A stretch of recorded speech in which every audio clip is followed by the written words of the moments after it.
Have you ever noticed that when something goes wrong around you, part of you immediately assumes it's your job to fix it? A friend is overwhelmed, a plan starts falling apart, someone drops the ball, and before anyone even asks for help, you're already stepping in. Not because someone assigned you that role, because something inside you feels like if you don't handle it, things might unravel. A lot of people live this way without realizing there's a pattern underneath it. Hey, I'm Kristen, and I work with high achievers who appear extremely capable on the outside, but have this nagging sense of responsibility for everything around them. They're the person others depend on, the one who anticipates problems, organizes things before they fall apart, and steps in when someone else struggles. From the outside, it looks like competence, reliability, dependability. Inside, it often feels like pressure and anxiety. Because when you're used to being the person who keeps things running smoothly, it can start to feel like things depend on you in ways that are hard to step away from. And over time, responsibility stops feeling like something you choose. It starts to feel like who you are. Most people who experience this pattern are highly capable. You notice problems early, you think ahead, you anticipate what might go wrong. Those abilities make you reliable, and reliability attracts responsibility. At first, it looks completely reasonable, right? You help when something needs attention, you step in when a situation requires some forethought, but slowly something shifts. Responsibility stops feeling like something you do intentionally. It starts feeling like your role in the system around you, whether that's your family, your team at work, an organization you're part of.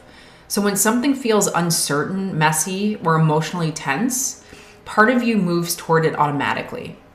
Not because you're a control freak, because leaving it alone feels uncomfortable and like something bad will happen.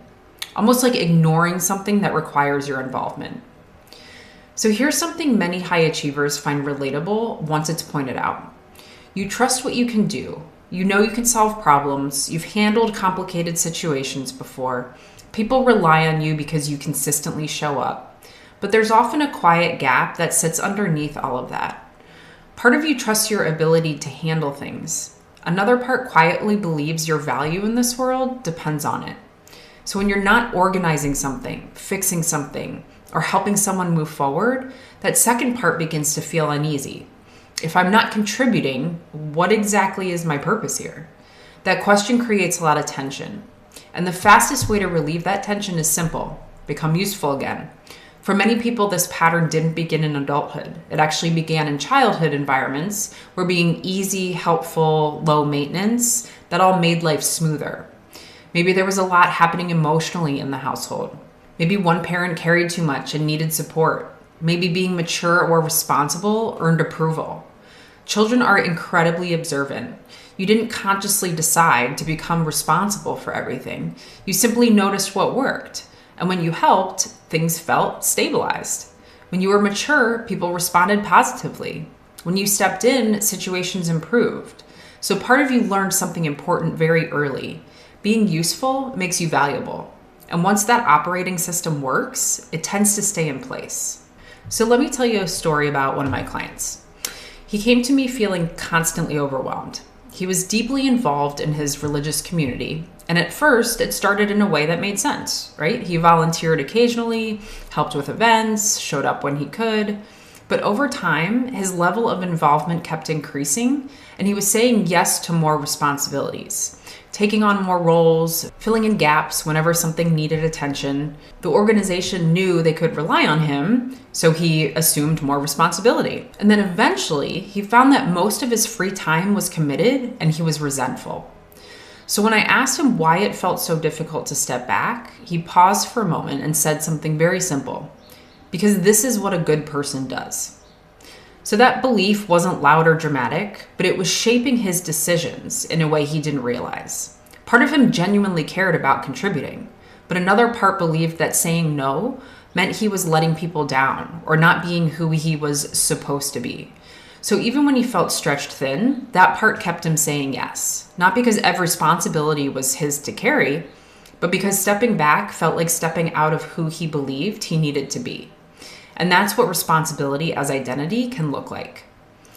So people-pleasing often grows out of the same dynamic. If usefulness became tied to value, keeping people satisfied starts to matter more than you realize. Again, not in dramatic ways, but in these subtle adjustments. You soften what you say so no one feels uncomfortable.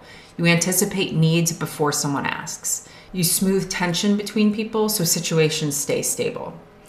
Part of you genuinely cares about others. That part is real. But another part believes that maintaining harmony is something you're responsible for and the only way for you to feel okay.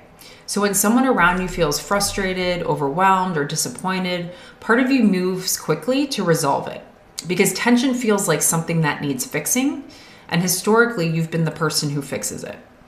Underneath this pattern is a subconscious belief most people have no idea exists. I'm valued when I'm useful to others. You might feel it in small moments. When asking for help feels uncomfortable. When sitting back during a group effort makes you uneasy. When you're scanning the room to see what needs attention. Part of you believes usefulness secures your place. So when usefulness pauses, another part begins to feel unsettled. Changing this pattern doesn't require you to become an asshole. It starts with small shifts that help your mind experience a different possibility. So here are 3 simple experiments you can try out this week. Number 1 is the 10-second pause. The next time something needs attention, pause for 10 seconds before stepping in. Ask yourself one question. What am I afraid will happen if I don't step in right now? It's usually something fear-based and unrealistic. Number 2, let one situation be slightly messy. Choose one situation this week where you would normally manage everything. Instead of organizing every detail, allow some space for others to figure things out. This isn't about proving a point. It's simply practice for letting responsibility distribute more naturally. You may notice that things continue moving forward even when you're not directing everything.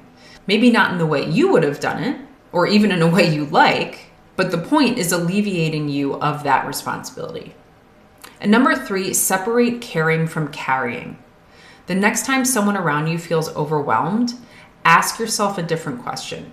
Can I care about this without carrying it? Support might look like listening. It might look like encouragement. It doesn't always require solving the entire problem.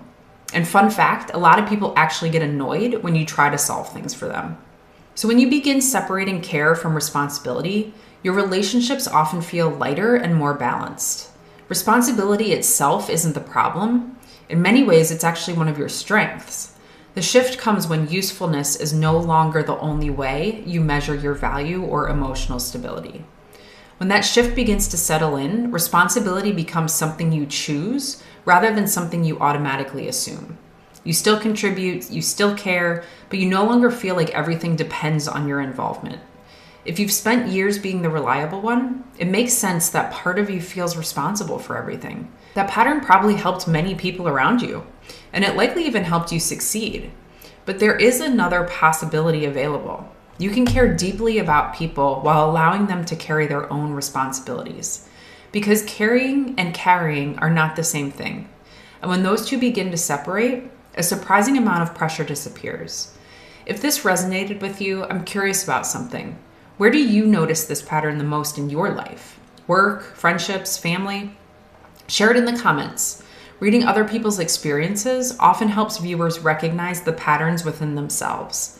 And if you want more conversations like this about the patterns high achievers deal with behind the scenes, you can join my newsletter below where I explore topics like this in more depth.